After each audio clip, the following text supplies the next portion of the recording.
Welcome, everyone. Today, we're unpacking a truly history-making sporting event, the 2026 FIFA World Cup.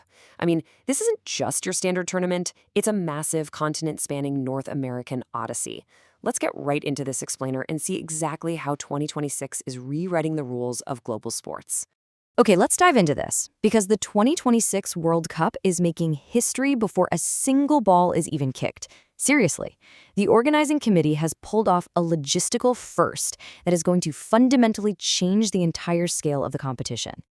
Three, that's the magic number here, because for the first time ever, and I mean literally ever, three entirely different countries are teaming up to host a single World Cup tournament.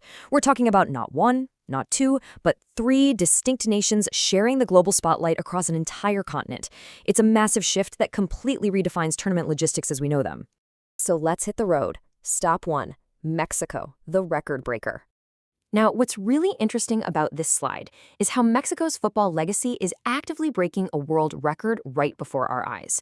They hosted the tournament back in 1970. They did it again in 1986, and now in 2026, they're stepping up for a record-breaking third time. This makes Mexico the absolute first country in history to host the FIFA World Cup 3 times. It officially cements iconic venues like the legendary Estadio Azteca as true meccas of global football.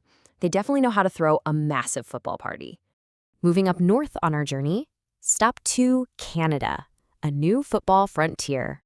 Now, Canada has obviously successfully hosted the Women's World Cup to huge acclaim in the past, but 2026? Well, that marks a totally unprecedented milestone. This is going to be the very first time men's World Cup matches are played on Canadian soil. They're basically taking their already phenomenal hosting legacy and cranking it up to the next level. And think about the vibe here. Canada offers this ultimate football and nature crossover vacation.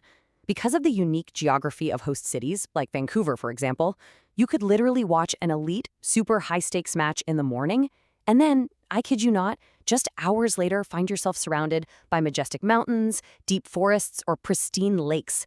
It's an absolutely breathtaking juxtaposition for traveling fans. Finally, heading down for our last destination, stop 3, the United States. The massive match expansion. 48! Yup, that is the defining number for 2026. The whole tournament is expanding to feature a whopping 48 teams. And to accommodate this incredibly massive roster, the United States will be stepping up to host the vast majority of the tournament's 104 games. The sheer scale is just staggering. So the crucial point is what this 48-team expansion actually means for you and me, the fans. Basically, it translates to more matches than any single World Cup in history. And more matches mean more goals, way more intense on-field drama, definitely more of those shocking, out-of-nowhere upsets that we all love, and, well, plenty more chances to completely lose your voice cheering from the stands. Which brings us to the ultimate destination, the biggest football road trip in history.